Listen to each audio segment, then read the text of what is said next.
Chers compatriotes, après plusieurs années de silence et de retenue qu'imposait mon statut d'homme d'État, je me sens dans l'obligation de briser ces devoirs, car le salut de notre peuple en dépend. Les élections de 2018, qui ont consacré une passation pacifique du pouvoir pour la première fois en RDC, ont été soumises à un challenge dont l'objectif était la déstabilisation à la libyenne de tout le pays. Devant ces plans machiavéliques, forgés dans le sombre salon de les ennemis de la RDC, une paix des braves s'érigeait devant nous comme la seule solution salutaire pour épargner le pays de l'hécatombe planifiée. Cette paix des braves s'est matérialisée par un accord dont la majorité des acteurs sont encore vivants, à l'exception des généraux disparus Delphin Kayimbi et Tim Mukonto. Paix à leur âme. L'opinion tant nationale qu'internationale retiendra que l'enjeu exclusif qui avait motivé la signature de cet accord, c'est l'alternance pacifique entre un président entrant et un président sortant sans effusion de sang, comme cela a toujours été le cas depuis l'indépendance. Force est de constater que cet acquis indéniable est malheureusement mis en mal gravement par Félix Antoine Tshisekedi, qui en était le plus grand bénéficiaire.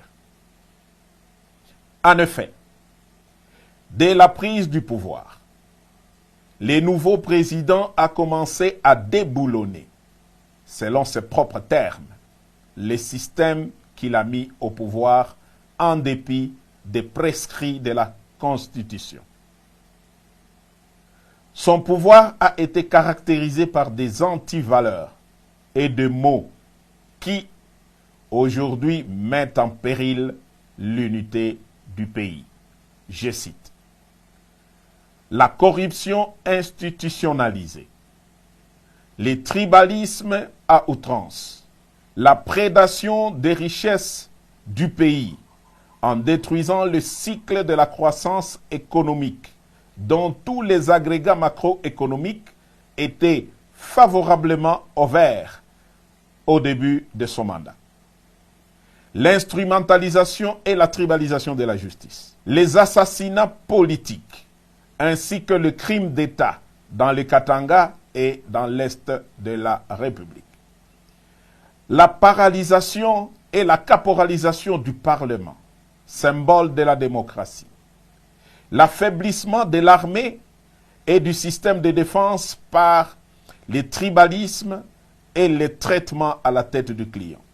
La gouvernance par défi, en muselant la presse et en violation de tout le droit de l'homme auquel le pays avait souscrit par une ratification solennelle des traités internationaux en la matière. Pour preuve, l'arrogance des menaces publiques dans les discours au Kasaï et à l'étranger à l'encontre des opposants politiques. La mort de l'opposant Chérubin Okende est tout sauf un hasard. Le non-respect des accords nationaux, régionaux, et j'en passe.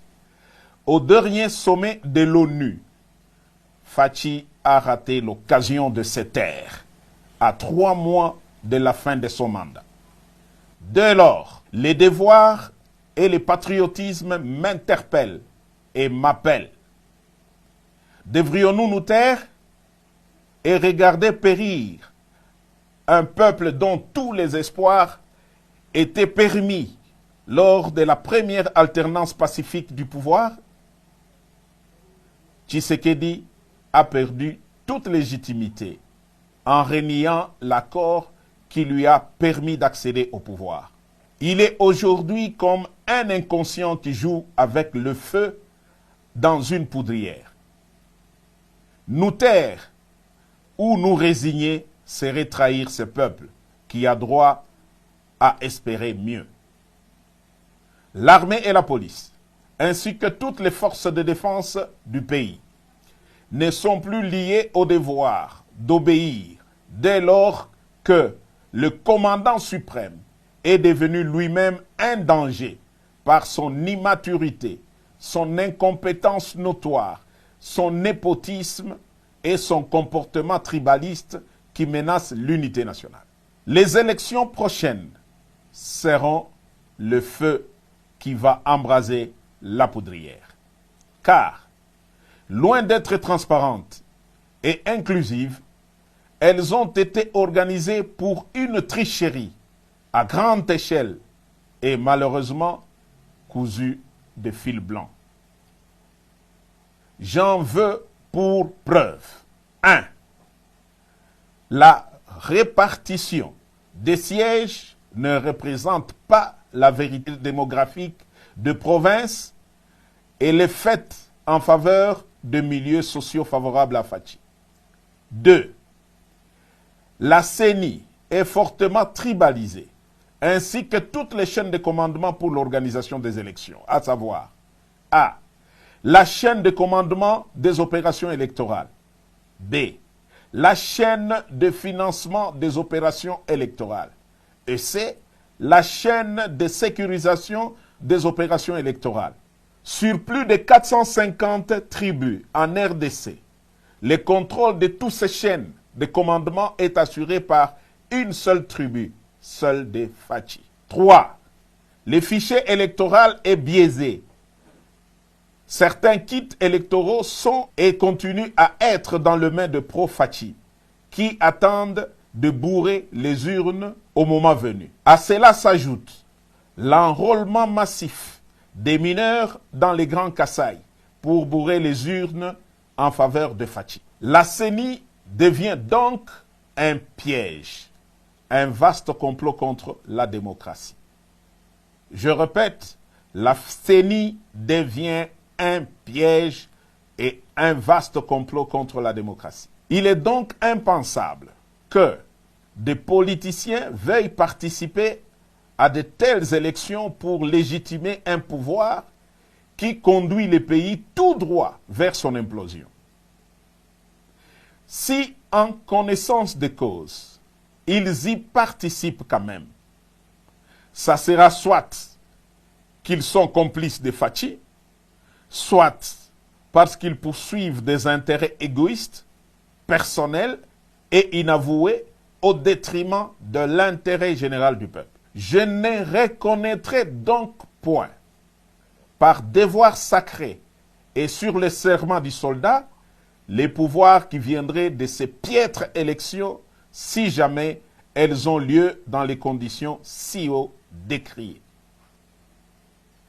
Fachi, après avoir craché sur tous ceux qui ont milité pour son pouvoir, n'a ni droit de se représenter, encore moins de conduire l'indispensable transition pour créer un bon climat propice aux élections dignes de confiance et source de légitimité politique. J'en appelle donc à la conscience de tous les fils et filles de la République à barrer la route à cet aventurier qui est comme un pachyderme dans une poterie. Aux compagnons d'armes effardés, vous avez fait montre d'une discipline exemplaire, d'éviter les courants de coups d'État en Afrique. Vous avez jugé bon de laisser Fachi terminer calmement son mandat. Mais alors, si d'ici le 20 décembre, rien ne change dans l'organisation d'une élection inclusive et crédible comme cité si haut, nous serons dans l'obligation d'appliquer et de faire appliquer l'article 64 de la Constitution. S'il a en lui un peu d'héritage de son père qui a consacré toute sa vie pour voir l'avènement de la démocratie dans RDC, Fachi doit se retirer pour l'intérêt supérieur de la nation. S'il continue à s'entêter, à écraser et museler l'opposition, qu'il sache que seul le fabricant du monstre est capable de les détruire. Autant nous lui avons donné le pouvoir, autant nous sommes capables de les lui reprendre, de gré ou de force, pour sauver la République. Tous les officiers supérieurs impliqués dans l'accord suivanté savent quel est le rôle que j'ai joué pour le faire accepter, même auprès des politiques qui géraient les institutions citoyennes de la République. Et Fachi en est pleinement conscient. Dieu sera juge entre lui et moi. Vive la République!